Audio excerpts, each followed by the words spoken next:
pouco daquilo que eu vou falar hoje, ele já foi aceito como um trabalho, capítulo, que vai ser publicado na Associação Nacional de Pós-Graduação de Filosofia. Então, é um capítulo de um livro que vai sair aí na área da filosofia. E olha que interessante, a gente está caminhando aí para dialogar também com a filosofia. E conversando um pouquinho com o Marcelo, e ele que vem da área da antropologia, né? E trocando algumas ideias, daí ele falava um pouco sobre a questão da imaginação. E eu falava com ele, poxa, mas isso está na filosofia, né? Ele diz, boa pergunta, e daí começa, né? Isso aqui, filosofia, antropologia, psiquiatria. Então, já dá para deduzir que a questão da imaginação, ela tem que ser observada por diferentes perspectivas e possibilidades de leitura. Não há uma única possibilidade de leitura. Então, eu já parto desse princípio. Não há, digamos assim, não está circunscrito a um único saber e a um único conhecimento. E que bom que essas áreas dialoguem, dê essa contribuição. Então, eu vou procurar passar alguns tópicos com vocês e depois eu abro o debate para a mesa redonda. Como foi anunciado, e eu quero cumprir aquilo que foi anunciado, que está lá na nossa página, no site, está lá, né, a eficácia ritual da ayahuasca, consciência, corporeidade e gênero. Antes de adentrar ao discurso narrativo sobre a experiência da ayahuasca, é necessário elucidar alguns pontos para a compreensão dos possíveis efeitos terapêuticos interrelacionados à eficácia do rito. Primeiramente, o que é a ayahuasca? E acredito que o que é a ayahuasca já foi dito muitas vezes aqui, inclusive pelo Dr. Wilson, né? Ayahuasca, porção composta, a mescla do cipó com as folhas de um arbusto, e também conhecida como asca, daime, iagé, entre outros. E, desse modo, marca suas potencialidades terapêuticas. Esse texto foi retirado de um livro da Bia Labate, e também José Bolso, eles escrevem sobre a ayahuasca. Há muitas referências bibliográficas para serem pesquisadas. São pessoas aí que têm contribuído com essa área, né? Então, mas depois eu volto a tocar nesse ponto, né? Só que a ayahuasca, eu vou sair um pouquinho aqui do texto. A ayahuasca, ela tem uma origem, digamos assim, né? É meio complicado falar em origem. E ainda é meio complicado falar em origem quando se trata de religião.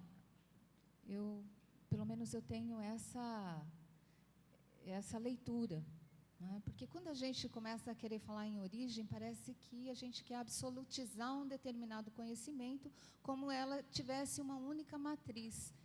E eu mesma tenho alguns questionamentos em relação a isso, como que o conhecimento ele se constitui, né, ao longo de um percurso, né, e sem circunscrevê-lo a uma origem, a uma matriz, porque quando nós vamos pensar em um determinado conhecimento, ele já sofreu, digamos assim, ou ele já foi, por muitas vezes, tão interpretado que saber a origem dele talvez não seja a pergunta mais fundamental.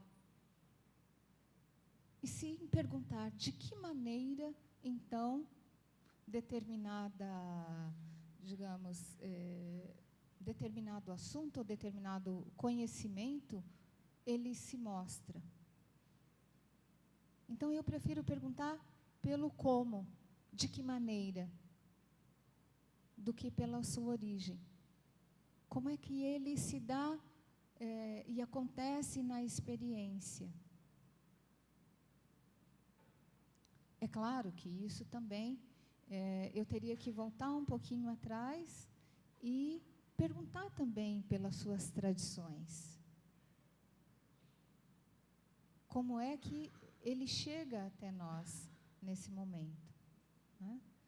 Mas nós temos, com os indígenas, e eu diria com todo respeito, né, um povo que merece todo o respeito e que fez essa descoberta dessa medicina, e sem aqueles recursos que um médico normalmente precisaria dentro de um laboratório. E ele, com a sua sabedoria da floresta lá, os índios descobriram a composição dessa decocção dessas duas plantas. E, é claro, depois, se vocês quiserem acrescentar algo mais, porque eu me coloco aqui não como a conhecedora e alguém que sabe tudo, mas alguém que também está aqui para aprender.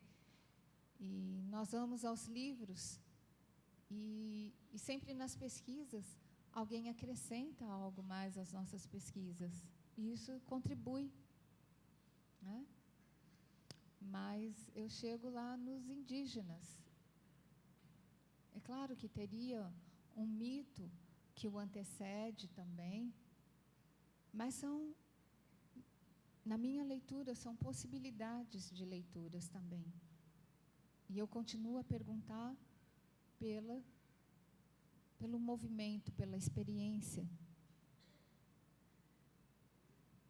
E aí, eu começo a perceber dentro desse movimento da ayahuasca, e eu agora falo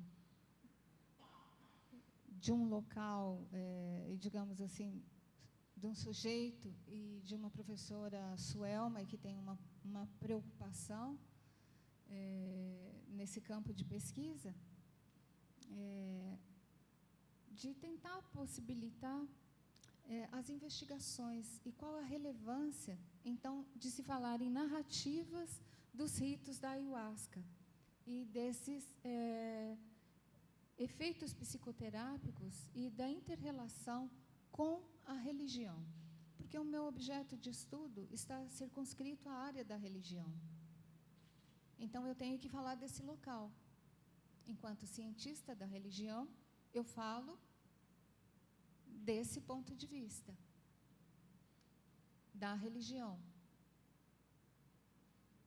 E, enquanto cientista da religião, eu falo sobre o fenômeno da religião. Eu não me circunscrevo, nesse momento, às especificidades e, digamos assim, religiosidades. E, nesse caso, eu não faço parte de nenhuma religião, mas nem por isso eu diria que me mantenho à distância desse diálogo da espiritualidade com a ayahuasca.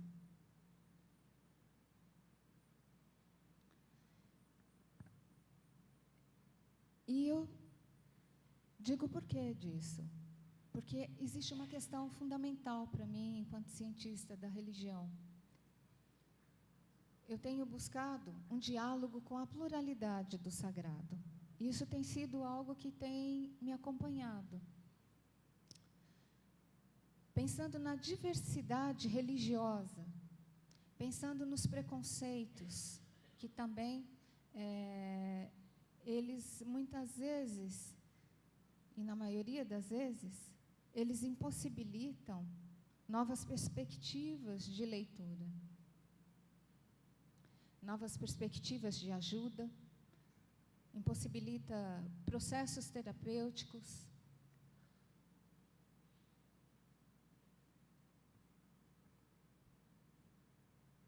Porque uma questão fundamental para mim é saber dialogar com as diferentes religiões.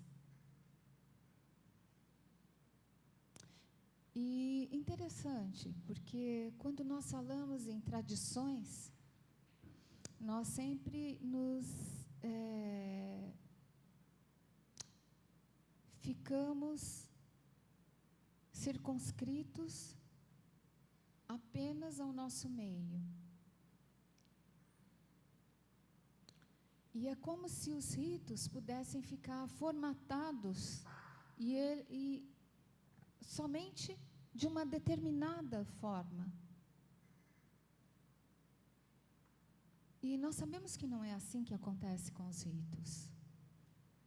Eles, em diferentes contextos, em diferentes religiosidades, os ritos, eles são diferentes. Mas nem por isso eles perdem a sua eficácia.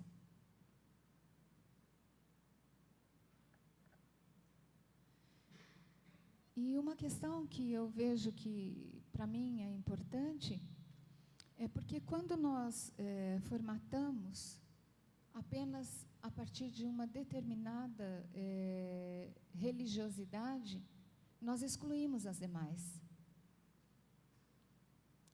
E, de alguma maneira, nós impossibilitamos essa via de acesso. E me parece que a ayahuasca, como expansão da consciência, ela também seria um agente mediador nesse processo, para que pudéssemos dialogar com as diferentes religiões ou religiosidades.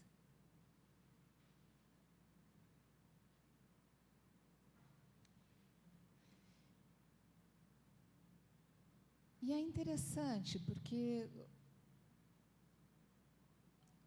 quando há uma participação de um sujeito que está fora daquele contexto e que ele não pertence àquela religiosidade,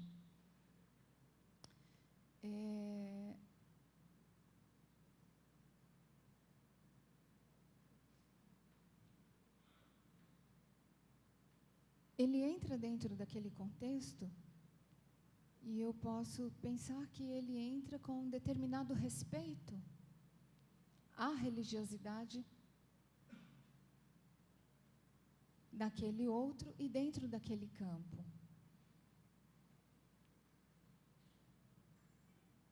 Mesmo que ele não faça parte e que não tenha sido essa a sua tradição.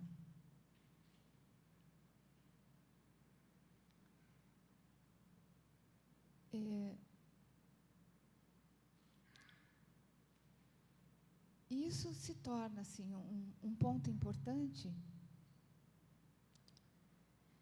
porque como lidar com o estranhamento, com a alteridade, com o outro, falando da religião.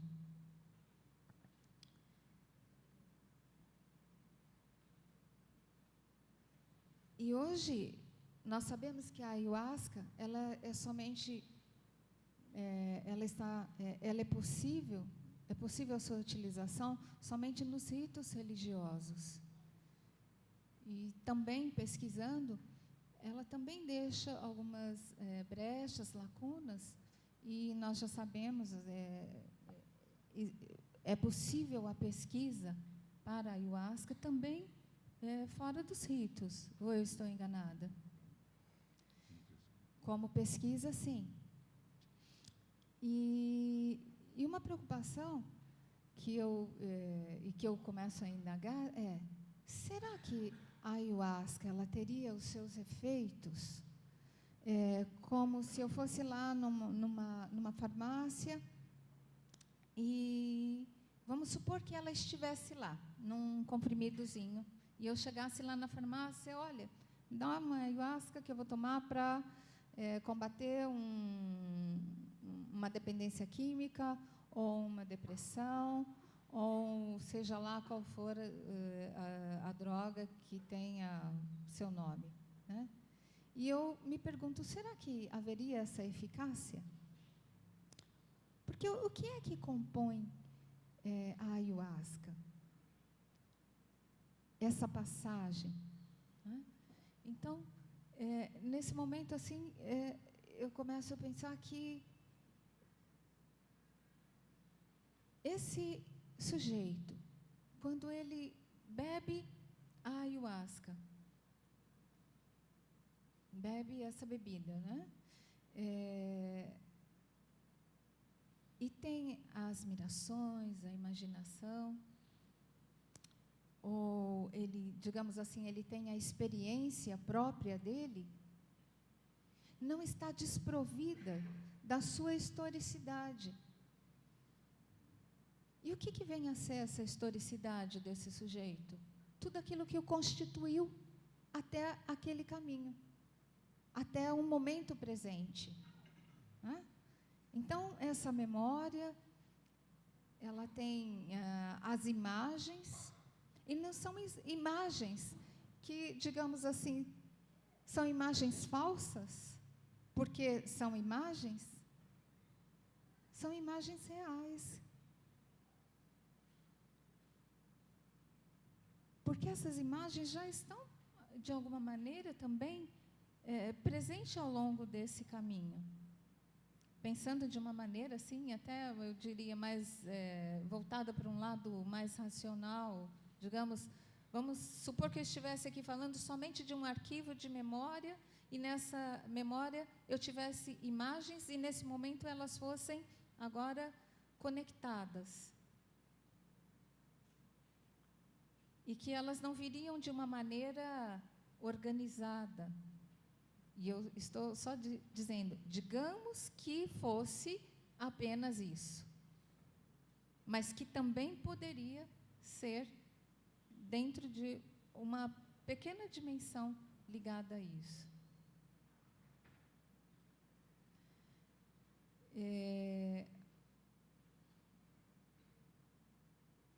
Porque me parece que, através de algumas narrativas,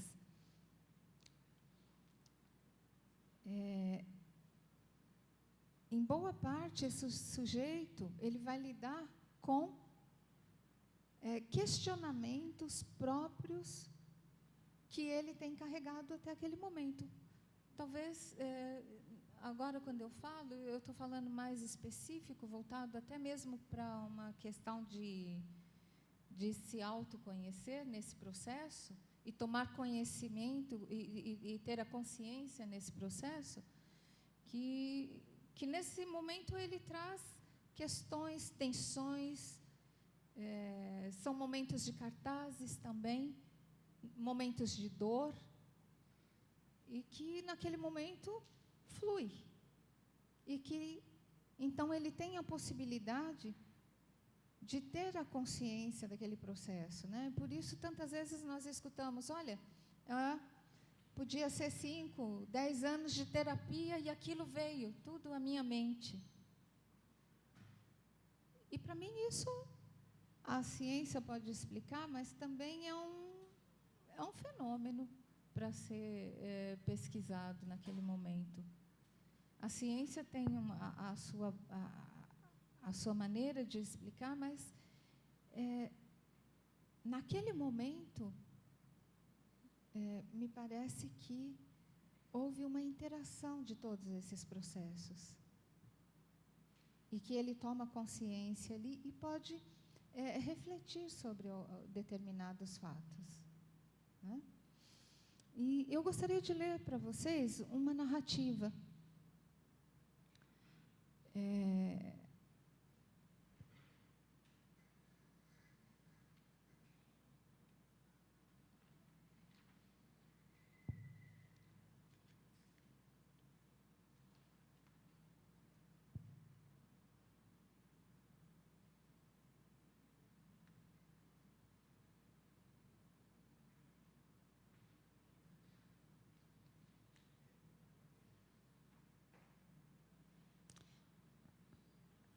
a narrativa, né? Então, a narrativa do antes, durante e depois da ayahuasca. E, é claro, eu vou pensar aqui na eficácia simbólica do ritual. É pensando nessa eficácia simbólica do ritual que passo agora a descrever o enfoque na narrativa. Esta, a partir da bebida da ayahuasca, propõe uma compreensão acerca de si mesmo e de uma realidade que a faz transcender seu próprio corpo, como se observar. Ela é cercada por símbolos internos e metafóricos. Os ritos que a princípio demonstram uma exterioridade em seus atos, na sua integridade e individuação, levam-no para um reconhecimento mais íntimo e interior de si mesma. Ao mesmo tempo, e num processo simultâneo, o autoconhecimento envolve o outro, uma alteridade e o coletivo. O próprio ato de beber a ayahuasca transforma-se em rito. Ele é o rito que envolve dimensões sociais, coletivas e individuais. Há um processo de consciência que começa a se expandir acerca de si mesma e se ver com novos olhares e novas leituras. Essa narrativa tem o foco voltado para a experiência da morte, do seu próprio corpo, e se anuncia um rito de passagem da morte para um renascimento. A personagem narra que, em sua história com a ayahuasca, houve várias mortes no que ela chama de conhecimento de si mesma, no processo de expansão da consciência e autoconhecimento, diferente do que muitos pensam acerca da ayahuasca como um psicoativo para obter prazer e euforia, porque ela também é vista em muitos outros lugares dessa forma. Às vezes, quando nós mencionamos a ayahuasca, ela é alguma coisa que vai dar um barato para alguém, né? Não tem a compreensão da dimensão. E voltando àquela história, droga ou contra droga? Depende da maneira como se usa, né? Como é que você vai fazer o uso dessa, digamos assim, dessa planta? Porque, por mais que eu quisesse dar o lugar sagrado, nos meios urbanos é sabido que ela também pode ser utilizada de diferentes maneiras. Então, eu não gostaria de, nesse momento, lidar aqui e dizer, não, a ayahuasca é algo mágico e ela só é vista enquanto sagrado. Porque não é assim que ocorre. Mas, voltando à narrativa,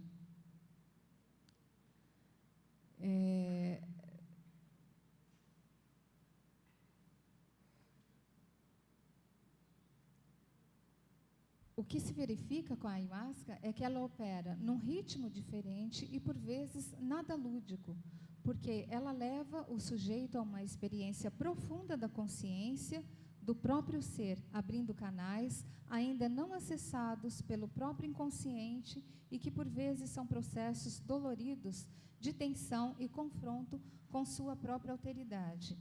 Mas é exatamente desta experiência que processos de transformação e cura são gerados, a partir da própria reflexão e desvelamento da sua própria subjetividade e inconsciente. Agora passa-se a narrativa da personagem. O antes. A personagem, antes de beber a ayahuasca, narra que a morte espiritual e a morte física do corpo era algo que a levava ao questionamento da vida. A personagem narra que ela vinha de uma doutrina espírita e já tinha uma concepção própria da religião sobre a morte de tradições religiosas, como exemplo, o kardecismo e o espiritismo, de anos de estudos da doutrina. Ela descreve que houve uma ocasião em que tamanha era a necessidade de confrontar o estado da morte, que uma vez, com a oportunidade surgida de encontrar-se em uma funerária, quis saber como era estar em um caixão.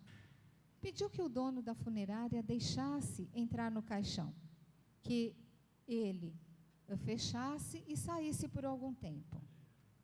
Ela ficou ali para saber como era a experiência de estar com o próprio corpo dentro do caixão, no escuro, sem som e com ar rarefeito. E ela que conta, então, morrer é isto? E percebeu que era seu ego desafiando o estado de morte. E claro, que aquilo não era morte. E certamente as indagações continuaram acerca da morte, do sentir a morte do próprio corpo em vida. Passando algum tempo, conheceu a religiosidade ligada ao Santo Daime, através de uma amiga, quando esta lhe narra como foi o processo durante a bebida da ayahuasca e o rito de contexto. A personagem, lembro-me como se fosse hoje, das sensações de medo, dúvidas e insegurança que fui acometida ao ir conhecer esse novo universo religioso ao qual estava sendo apresentada. O sentimento maior que me envolvia era o de estar traindo valores espirituais e religiosos que até então tinha sido programada para conhecer. Recordo-me com serenidade de quando a mesma me falou com voz tranquila: vá sem julgamento e entregue-se para o que vier e lembre-se de que você não vai morrer. Sorriu, me abraçou e saiu. Fui a uma cerimônia do Santo Daime, na qual todo o meu corpo era uma tensão só, disfarçada de muita tranquilidade e certa de que estava tudo sob meu controle.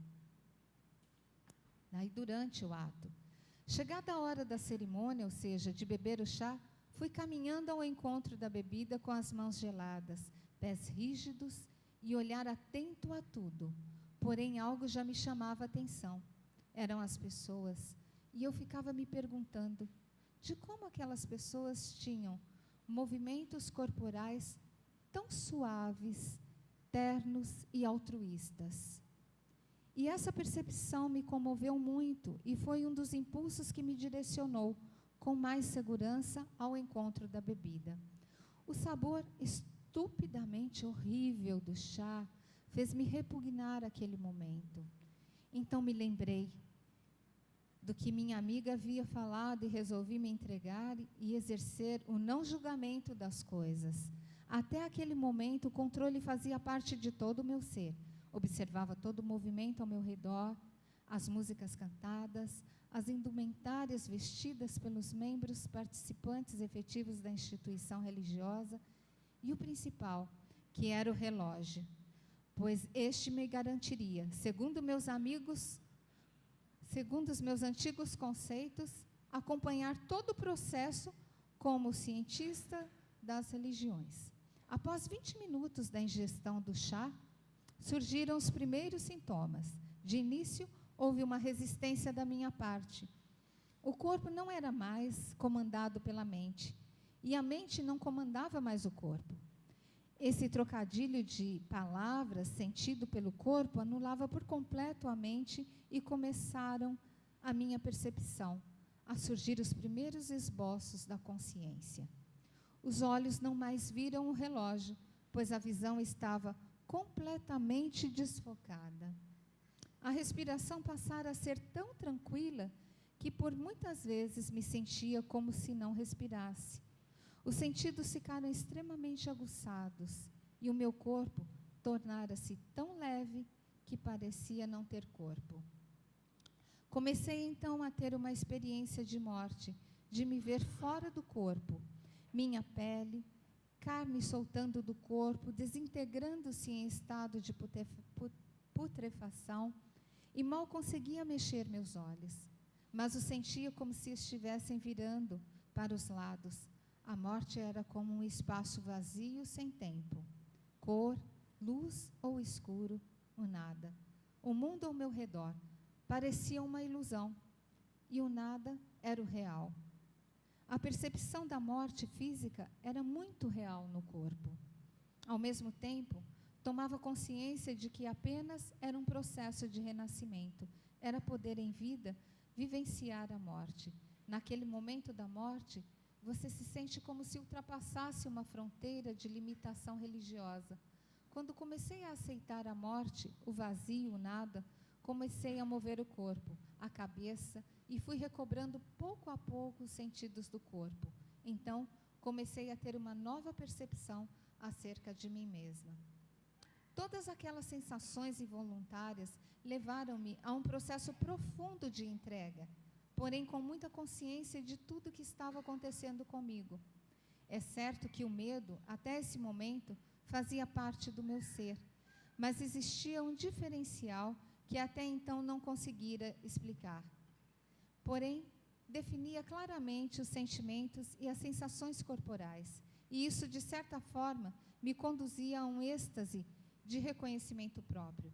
Passei a me perceber, nos sentidos diversos, de que era acometida, como, por exemplo, de uma sensação de leveza e bem-estar que me envolvia por completo.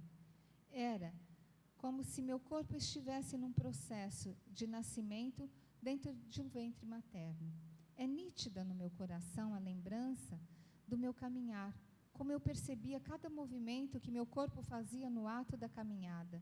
No início parecia uma criança que estava ensaiando seus primeiros passos, ainda tensos, rígidos e cambaleantes, sendo estes substituídos gradativamente de forma espontânea e natural, como se estivesse me despojando de armaduras construídas e constituídas ao longo da minha existência, abrindo espaço para a suavidade e a leveza.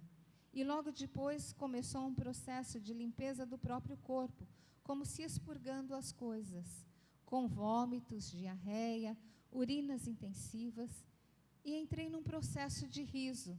Comecei a rir de mim mesma, de coisas tão próprias do ser humano.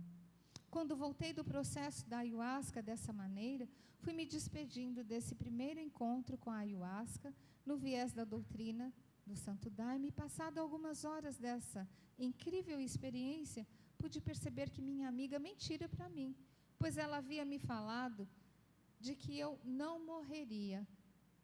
E a morte foi tudo que somente aconteceu comigo em todo este processo. Compreendi os diversos sentidos de mortes para que houvesse os infinitos sentidos de renascimentos. E o depois, após a experiência de morte, as reflexões vieram no confronto e inquietação em relação ao vazio, ao nada. Por que é que eu tenho dificuldade com o nada, o vazio? E percebia que muitas dificuldades estavam associadas ao meu mundo construído. Parecia um confronto entre dois mundos, um que estava vazio do nada, ia ser constituído, e outro que já estava dado, vivido, construído, normatizado. Por que é que o mundo tinha que ser cor-de-rosa ou azul, homem ou mulher, feminino ou masculino? E passei a observar o próprio contexto no qual eu estava inserida, e que, apesar do contexto ao qual eu me encontrava, no próprio rito exterior e simbólico de papéis definidos entre homens, mulheres, feminino, masculino, havia a possibilidade de que eu fosse qualquer outro, ou de que eu mesma reconhecesse minha própria alteridade, embora para mim mesma eu julgue que lidava com situações da minha própria, nesse caso, dessa narrativa, era uma pessoa que tinha dificuldades com a aceitação, digamos assim, do próprio corpo e da própria sexualidade dela. Mas estava claro que eu estava aprisionada aos meus próprios, no caso, vícios morais. Decorridos os dias após o uso da ayahuasca, sentia-me mais leve e os movimentos eram mais suaves, e essas sensações me acompanharam até o próximo encontro que ocorreu 30 dias após. Vivenciada novamente a experiência, o sentimento era de continuidade, porém completamente diferente do anterior, e assim foram sucessivamente os sentimentos a cada novo encontro com a planta de poder. A cada novo encontro, o mergulho era mais profundo, o sentido era mais etéreo, e os movimentos do corpo eram cada vez mais fluidos, e estes começavam a ser percebidos no meu universo profissional, social e familiar. Passados muitos encontros dentro do Santo Daime, senti a necessidade de ir ter com outras perspectivas religiosas que se utilizassem da ayahuasca como instrumento de busca para a transcendência. Conheci dessa maneira outros espaços que caminham pelo xamanismo, meditação e terapias alternativas. Toda essa caminhada levou-me a consagrar novos amigos, e estes foram confidentes meus, e eu pude sê-los, implicando dessa maneira uma troca de dúvidas e questionamentos.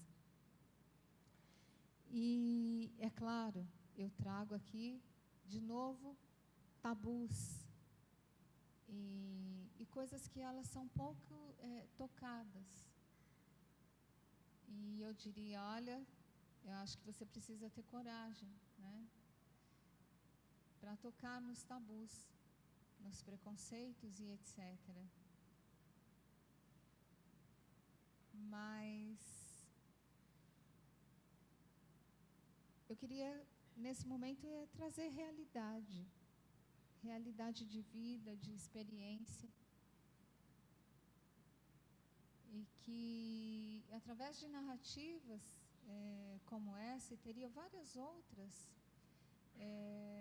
desse processo de morte, e que a pessoa, nesse processo, ela se vê de fora e ela se aceita como é. Então,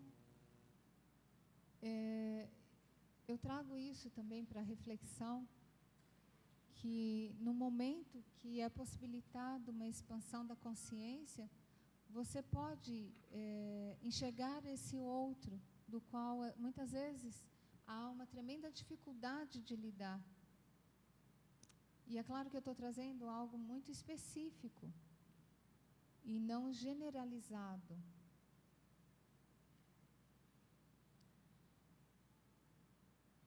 Mas eu acredito que de uma maneira que ela se torna positiva dentro desses processos, para que possa haver uma integração maior do ser humano na sociedade, com o próprio corpo, quebrando normas e alguns paradigmas. E aquilo que nos disseram é que eu sou, e que ele pode ser constituído ao longo de um percurso.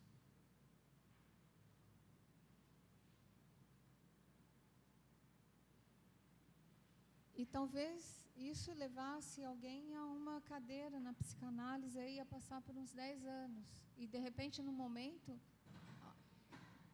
tem um insight e pode enxergar a vida sob uma outra perspectiva. E daí eu pergunto, como que é isso dentro da comunidade, do acolhimento? Porque no consultório, isso é, talvez, trabalhado dentro de uma dimensão. E nos espaços religiosos, como que nós teríamos, então, o acolhimento? Ou como que nós lidaríamos de uma maneira, eu diria,